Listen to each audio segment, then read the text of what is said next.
In today's episode, I am joined by Sinem, and we will talk all about how we recently launched our brand new course, Substack Notes Simplified.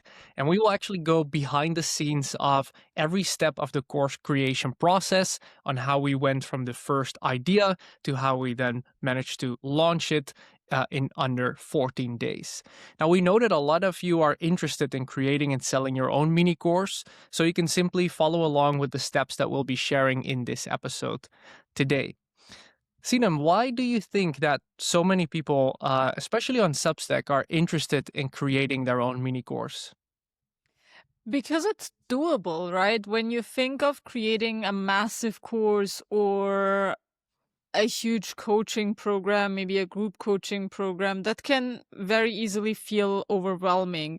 But a mini course has a very specific scope, and staying within that scope and within those boundaries actually makes it easier for you to create it, to promote it, to sell it, and to have successful students.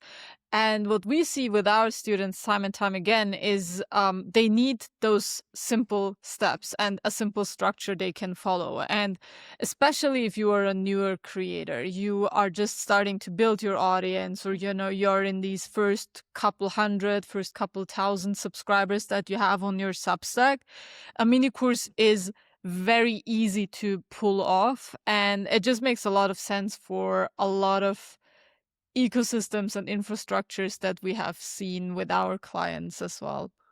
Absolutely. And I think because that barrier to getting started is way lower, it feels more attainable. It also is just more exciting to get started. And that basically ties into the first step of this whole 8-step process, right? Which is to actually choose a highly specific topic.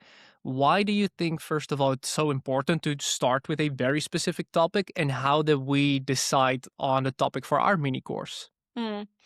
The importance is because the more specific your topic is, the clearer those boundaries are. If you want to take someone from point A to B, you can basically avoid or ignore anything that is not going to help them achieve that specific goal. So for example, in our case, right, we chose to launch a mini course specifically about Substack Notes. And Notes is a very isolated topic. You can learn Substack Notes without understanding a lot of other features of the platform. If you learn about Substack Notes, you know how to write notes, you know what notes are, you know how to drive engagement and visibility to your notes. But in that course, we don't talk about how to live stream on Substack, how to do your podcast, how to run a subscriber chat, how to grow your paid tier specifically, how to design a paid tier, how to build a beautifully looking professional publication. All those things are also relevant to growing on Substack altogether, but that was not the promise of our course, right? Our course was specifically designed to help you with Substack Notes. And this is applicable to pretty much any topic, right? If you look at health and fitness, at parenting, at baking, gardening, crypto, finance, in any field that you can think of, there are those mini goals that someone needs to achieve in order to get closer to the big goal that they might be pursuing in the longer run. And the longer run can be months or years, but that specific topics makes sure that you can actually stay within those boundaries, such as creating a course that people can complete within, 2 hours approximately, making sure that the price range actually fits kind of an impulse purchase so that people can make an investment really, really, really quickly. And I think we nailed it down very, very easily because we had a lot of data on our end, but we also see that with our clients, right? The more specific the topic, the easier those 8 steps actually become. Yeah, and I think it's a common pitfall to first of all think, oh, the more I put into my course, the more valuable it's going to be. And I also think another pitfall is that if you're excited about your topic that you're teaching, you're excited of, like educating people on that topic, automatically you might want to put too much in your course. Because if you're passionate about a topic, you're excited to teach it to others, right? In reality, only what it will do is create overwhelm and confusion for the customer or student, the person that you're selling to. Because now if you promise, to teach everything about a topic, that might actually be too much for people to follow. A lot of people buy courses and don't finish them, so they already know that, right? So if instead it is hyper specific around this one result, this one pain point, for example, that leads to more clarity, right? If your audience is exactly struggling with that specific thing, it's like, oh, this is the exact course I need, and I can follow it in 2 or 3 hours and then get the results I want. So that's also why with Substack Notes Simplified, we said like, hey, you can actually follow this course, like the course lessons, in 3 hours. You could easily follow that like in an afternoon or in a weekend, and then you know exactly how to write notes that get more engagement so you can grow your audience, right? So if that's the outcome you want, which we know a lot of people in our audience want that outcome, this is the course specific to them. And this kind of ties in with step number 2 of this 8-step course creation process, is to validate if there's actually demand for your course topic. So how did we validate demand for our mini course? Let's actually zoom out and maybe talk about 3 specific ways people can do that depending on what stage they are. And the interesting thing is we've done all 3 of those depending on the exact courses we created along the way. So the first thing that you can do if you already have an audience and you've already been creating content for a while is to look at your data. And this has been very obvious to us because we have tons and tons of content about Substack Notes, right? We've been talking about this topic for over a year by now. So we have notes about notes, we have YouTube videos, we have long form posts. We are hosting workshops and coaching sessions specifically on that topic. And when you have that content, you can compare it to other pieces. So you can look at the raw numbers, but you can also look into, okay, what are the types of questions or the conversations that emerge from those pieces of content? If you see that a specific topic just overperforms on your content on repeat, that can already be a first signal. And for us, notes has been that kind of topic for a long time. Like people are confused about notes. People don't know how to best use notes, what to expect from them, how to stay consistent, and what to say in their notes. So that's one thing. Method 2 is very important for us because we have an existing community, also a closed community and a membership where we are talking to our members every single day. It's to have real conversations and actually ask people what they need and what they're looking for. This is also possible if you are just starting out, but you can have real conversations with your audience in DMs, in your comment sections. Like if you have a piece of content that is supposed to validate an idea, you can really go deep, like ask your people what their struggles are, what their thoughts are, what their perspective is. Conversations can really happen in various stages and through various different channels. And then the third thing that you can do, and this is actually really important if you are newer or if you really want to make sure you don't waste your time, it's to run an entire pre-order campaign. And we specifically recommend this also when you are working on a bigger offer. So if you would launch, let's say not a $50 but a $500 course, this is even more important. But the core idea is you don't ever want to create something without having that validation, right? And if you run a pre-order campaign, you're basically telling your audience, hey, this is something that will be live soon, and you can already buy your ticket to it, or you can already get kind of pre-access, but the thing doesn't exist yet. So they get a discount, for example, or they get a massive bonus. And you see whether people would actually pay for that thing. The reason this is so important, and especially in some niches, is people might be interested in a topic. They might, click on an article, they might engage with it, but they might not be willing to actually invest money into it. There can be a huge gap between interest and willingness to pay for a specific subject. And that's when you want to do a pre-order, because that's the ultimate validation for any course topic that you might have in mind. What you said last is such an important point, right? Yes, analyze your data and see what your audience is interested in. That's a starting point, but it's not the full way to validate your course. I've been there myself in the past where in my previous business, I wrote a lot about productivity. And my articles on morning routines would get quite some views actually. And I was like, cool. Apparently people are interested in it. But then once I launched a course around it, that course didn't do as well as I thought it would because interest in the topic itself might not always equal like paying demand for it. So that's where doing this pre-order campaign really comes in handy. And that's something we work on a lot with our clients, right? Especially with a low audience, with not a big audience. That's really important because you don't want to like end up creating this course, spend a lot of time and effort into it, and then have it flop. It's not the worst thing in the world, but if you can avoid it, that's good, right? And that's where a pre-order campaign really comes in. And I think for us now, the Substack Notes Simplified, just talking to so many people in our audience inside the link, our private community with our coaching clients, we saw this over and over again. How do I write good notes? My notes are not getting traction. What even are like notes really? So that's why we were like, you know what, let's create a mini course on it because we get so many questions from people. Mm.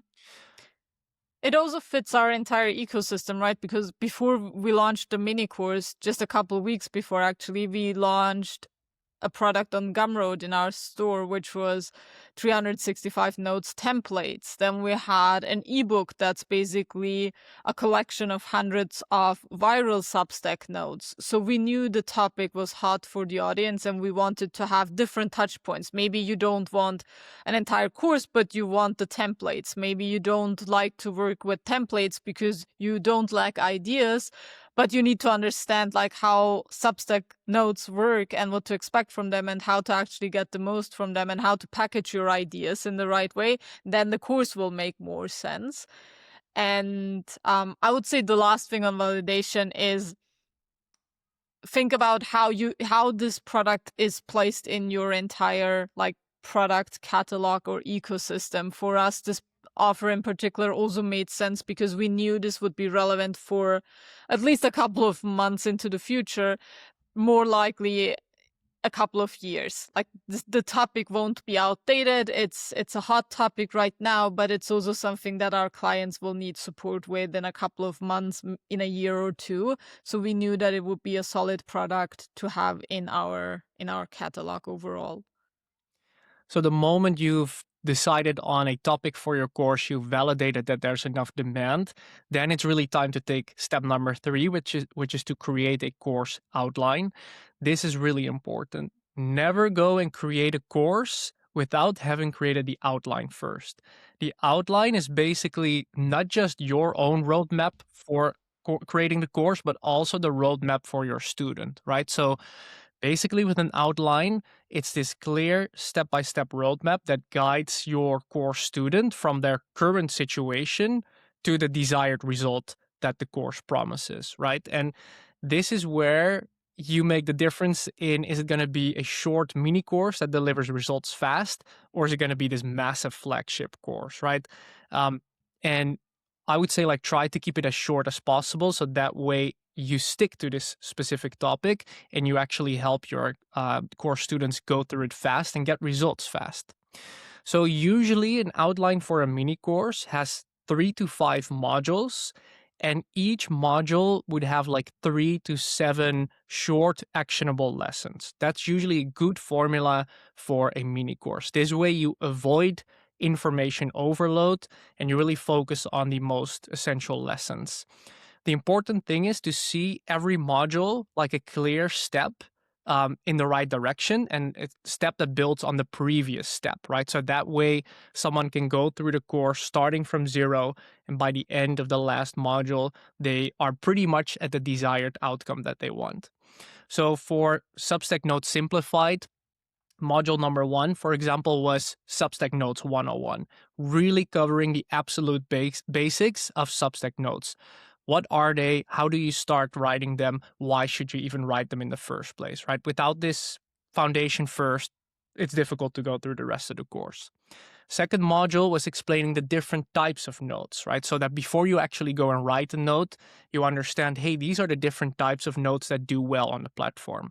Only then in module number 3, we would actually talk about short form writing principles that help with writing highly engaging notes, right? So this is where we dive into the actual writing and formatting techniques.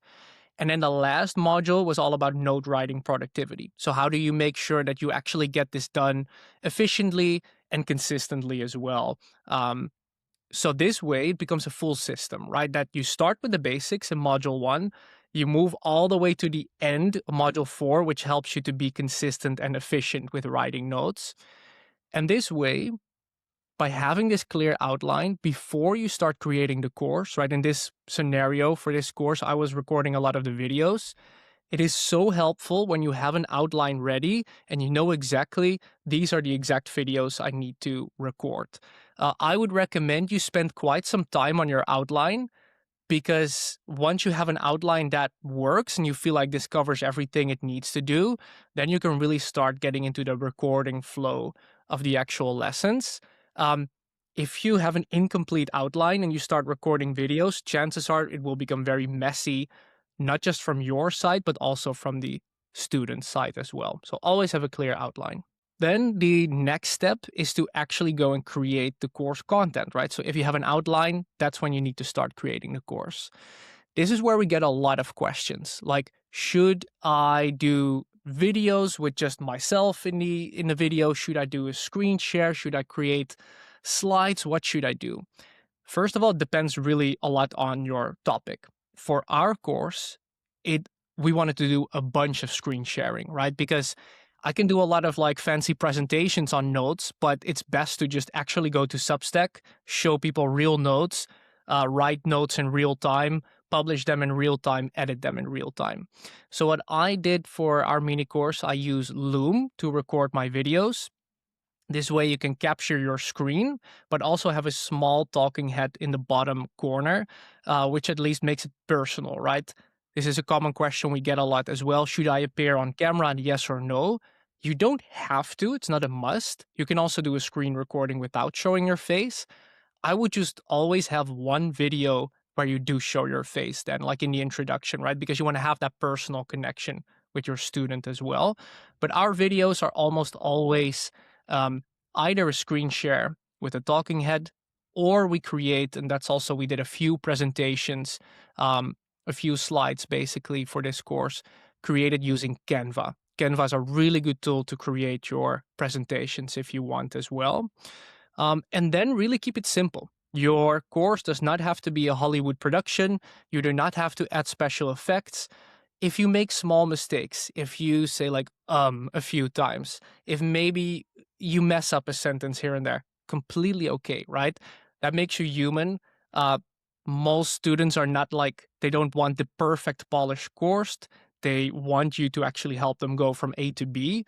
Of course, if you make massive mistakes, either edit it out or record it again, but you don't have to turn this into a Hollywood production. It's better to just record a video, not put too much pressure on yourself. Make sure you actually teach something valuable in the video rather than having the perfect visuals or like zero mistakes in the video. Mm. And I would say these two steps are actually also the ones where you can heavily lean into the tools that are available to us right now that just were not available a couple of years ago, right? When it comes to outlining your course, for example, if you are using AI tools like Claude and even voice dictation, you can just brain dump. You can talk into your device and tell it all the things that you want your student to be able to do at the end of the course. And I mean, it shouldn't be too many things anyway, right? You have a very specific goal, but you can talk about the transformation. You can talk about your experience, because you have probably solved that problem for at least yourself and maybe even other clients in a one-on-one offer, or you've talked so much to your friends and family that you know that you have valuable insights to share about that specific subject. The more information you have, the easier it is to come up with a clear outline when you work with AI tools. And same goes for your outline, right? When you have all the information out there and you just have this big chunk of content, it is then easier to actually put it into an outline that makes sense, that is clear, that is well structured.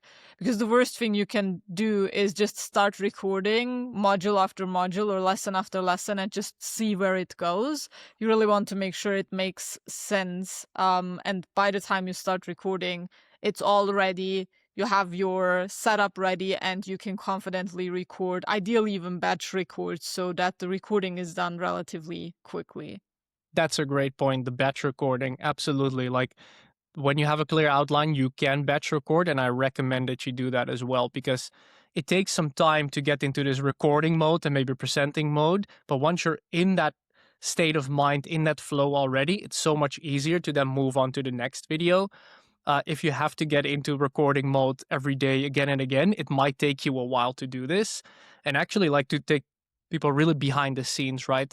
I recorded a bunch of the course videos basically in 2.5 days. So I blocked those 2.5 days in my calendar, and just like recorded as much as possible so that it wasn't a task that was spread out over 2 weeks, but like really batch produce it. I find that to be very efficient, to do that. So great point there. The next step number 5 already in the process, is to then upload your course and your course lessons to a course hosting platform. So Sinem, what platform are we using for our online courses, and what other platforms could people use? So we've been using Teachable for a very long time to host our courses, but there are a ton of alternatives that you can use. There is Thinkific, there are tools like even Gumroad, depending on how you want to structure your course and how you want to eventually give people access to it. You can even sell a course on a platform like Kit, for example, which is an email service provider. And there are so many alternatives that people often get overwhelmed by the decision of the course platform overall. But the only thing you need to know here is the course platform itself won't make or break the success of your course or the success of your business overall. These tools have a lot in common, and the few differences that they have, they should always just fit your preferences and the way you want to build and design your business. So for example, in our case, Teachable has been our go-to choice because of their back office features, for example, which is very unique to our business because we are based in Europe. We have a lot of US clients and just clients who are not in our country, which means that support and that feature makes a lot of sense for us. If we were based in the US, the best possible choice could be a different one depending on other needs and depending on other challenges that we might have. And the best thing to keep in mind here is really to move quickly. Like, choose a platform that seems to make sense for your current needs. You can always switch later on, especially with a mini course. It's not that big of a hassle to just move your course if you realize for whatever reason that a different platform makes sense. But even looking at our current ecosystem, for example, we have courses on Teachable. We have our smaller products on Gumroad. We have our paid subscription on Substack. We run our community on a separate platform. As your business evolves, you will inevitably look for optional tools.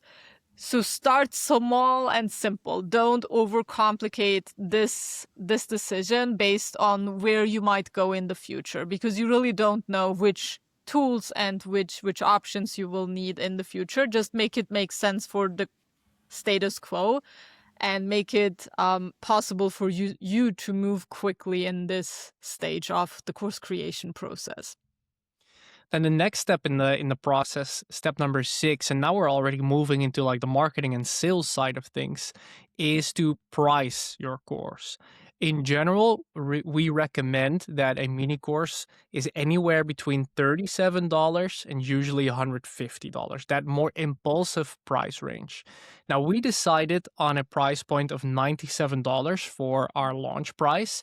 Sinem, why did we decide on that price and why not higher or lower? So we wanted Substack Notes Simplified to be very affordable and to be a no-brainer choice, but at the same time, our work, our course itself helps people make more money, right? So the higher end of mini courses was just justified based on that simple argument. If you sell a course on a topic that is not directly tied to business or making money, your pricing psychology and the structure behind it can be very different. So for example, if you teach me how to bake something, how to bake bread, um, it makes sense to make it more affordable, even because the outcome, it's still very valuable, right? But it's not tied to money directly. So it always depends a little bit on your audience and on the subject itself. But the pricing of a mini course is kind of its advantage too, because a lot of newer creators in particular struggle with the idea of selling, struggle with the idea of marketing, and a lower priced course really makes it easier to put it out and to speak proudly about it. Because if you sell something for even $50 and you know that your client is going to love it and experience a substantial transformation, you can sell it very confidently, right? That was the case for us. We know that people who join Substack Notes Simplified, they get their money's worth very, very easily and very quickly. So it was easy to speak proudly about it.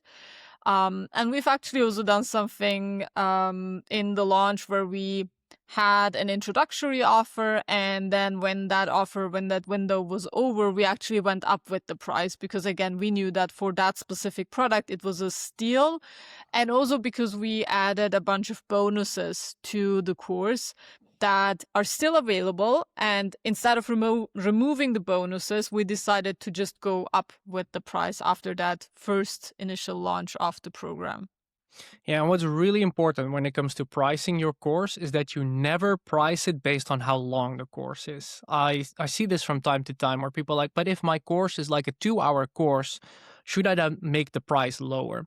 And I think Sinem said it already well, that you want to base on the value of the outcome that the course provides. If your course helps someone solve a very pressing, painful problem that keeps them up at night, that is worth paying for, right? If it's this true painkiller product that we talk about a lot, that's worth paying for, even though the solution is provided in 60 minutes or 90 minutes. I would say, especially when it's provided in 60 minutes or 90 minutes, right? It's like if you go and bring your car to the garage, and one garage will fix it in 2 days, but the other one will fix it in 1 day, but the outcome is the same. Like, what would you actually pay slightly more for? The one that does it faster, right? So like, it's actually the opposite of what people sometimes think. But you always want to price your course based on, hey, what's the value of the outcome that I deliver? And sometimes it's also your job to educate your audience on the value of the outcome, right? So like, for example, when it comes to writing notes, what we did in our marketing, we consistently emphasized, hey, if you write notes well and they get engagement, yes, the likes and comments are great, but the real value is in the subscriber growth, because that's where you are growing your Substack, right? So like, and when you grow your subscribers, your list of subscribers, you are basically growing your business and you're making more money, right? So if we would have just talked about, hey, you'll get more likes, then the outcome is already like less valuable than when we say, hey, when you write notes that go viral, it brings in new subscribers, right? And that could become customers. So whenever you think about pricing, always think about the value of the outcome that you deliver, not on how long the course is. So that's really important to also realize. So then the next step number 7, is to actually go and create a sales page for your course. This is really important, because a compelling sales page will like do a really good job of convincing people to buy your course. If your sales, like, you could have the most valuable course in the world, right? But if your sales page does not communicate the benefits of that course clearly, then people will be hesitant to buy it, right? So it's really important to spend time writing a sales page that clearly communicates who is this course for and what are the exact benefits of joining this course. What is the transformation I can expect from this course? What pain points will be solved because I follow this course? You don't want to focus too much of the sales page on the features, which is it's that many videos, it's that many hours, it's You'll get access to a PDF. It's in Teachable. Like, those are all features. No, you want to focus on the benefits of joining your course. This is also where nowadays, right, you don't have to be a master copywriter to do this. You can actually use AI tools to help you out with this. But it's really important that you write a sales page that clearly communicates, hey, this is like the before and after, right? The before, this is where you're at right now, the status quo. But after following this course, these are the outcomes you can expect, the things you will learn, the problems that will be solved, and basically the better outcome, the better reality, right? When you do that clearly, that's when selling your course becomes 10 times easier. Is there anything, Sinem, that stood out to you in the way we created our sales page for this mini course? I would say the beautiful thing about creating sales pages as a longer term creator is that you never start from scratch again. You only really do that the first couple of times. And once you have created sales pages a few times, you always have a solid foundation that you can use as the starting point. So if you feel like this sounds like a lot of work, just keep in mind that you're doing foundational work that you will be able to leverage in the future as well, because not every sales page you create needs to look fundamentally different, and again, you are creating and launching this product once, but then ideally it becomes a product that you sell on repeat throughout the entire year or in different phases. Maybe if you have a Substack publication, you add it to your Substack publication, for example, in your welcome email. Maybe your paid subscribers get access to it, maybe your founding members get access to it, or you automatically promote it to people who upgrade or people who are new subscribers to your publication. And in all these different instances, you need the sales page. So yes, it might be a lot of work when you're doing it in the very early days, but it is something that you do once, and then you will be able to benefit off of it for a very long time. And hopefully the course is going to be very profitable and just keep earning while you are busy launching the next products, creating your content, serving your clients, and doing a lot of the work that you really enjoy doing. Yeah. I think that ties in perfectly to step number 8, which is the last step of this entire process. Right now, you've created the course, you've decided on a price, created a sales page for it. Now it's actually time to go and launch your course. Now, a course launch is like a topic in and of its own. We could dedicate an entire episode to how to launch courses. But maybe, Sinem, you can very briefly walk us through how we have launched the Substack Notes Simplified mini course. Yeah, we kept it simple, but we still leveraged all our main channels. So we did send emails through our newsletter on Kit, for example. We promoted the product in all our content on Substack. So every post that went out during the launch week, it was tied to the topic, and we had little banners inside the article promoting the product. We had YouTube videos that made sense with the content. We did a Substack subscriber chat message, a YouTube community post, and all those things that were just really easy to replicate and put out. Now, when you are launching, it always depends on what is your preference. How do you want to launch, and how do you feel comfortable launching, right? For example, we also did live streams because that's something that just comes very naturally to us. Depending on your personality type, depending on your schedule, and all those different factors, you can launch in various different ways, right? If you're a more extroverted person, you can be very visible and you can do live streams. You can combine it with some live challenges or whatever you want to do with your audience. If you're more of an introverted person, you don't want to do video, or you don't want to show your face that much, you can lean into the writing side of things. We, for example, we said for ourselves, we are going to keep posting notes about the topic, but we're not going to do promotional notes per se, for example. Depending on how you are leveraging your channels throughout the year, you will make different choices here. The important part in launching is that you hit a few key elements. So, for example, you always want to make sure you introduce the problem that your audience is facing. You need to start by making clear why your product is relevant. And you don't even need to talk about the product. This can even be pre-launch, so a few days before you open the enrollment and before you start selling your course. You need to make sure that people are aware of the problem, so they can self-identify, like, is this a problem I am currently facing? Is this a problem I currently want to solve? You can share your personal story or a relatable story, one of your clients or someone you helped. If available, you always want to share some success stories or testimonials. That's a very crucial aspect of launching as well. You want to make it easy for people to see themselves working with you or making use of your resources. And in some shapes and forms, you want to kind of show them what's included, right? Yes, you don't want to talk too heavily about how long is each module and how many exact modules are there. But if you can somehow visualize what exactly they're getting access to, they might feel a little more confident making the investment. Maybe you can do a quick video walkthrough, or you can break down exactly what they're going to get in a visual form. That always helps with driving conversions as well. And whenever possible, you want to have at least one element of urgency. Is the price going to go up? Do you currently have any special bonuses that will go away? Is there a community access? Is there an access to you personally? Is there any other benefit when I take action right now instead of deciding to join the course at some point later in the future? Those are some of those key elements that you want to make sure you tackle at some point throughout your launch, regardless of which exact channels and methods you leverage. Yeah, that last point is really important, right? I see still a lot of people launching their course without any form of urgency or scarcity. And and I know for some people it can be a struggle. It might feel like this marketing tactic, but it really, really works.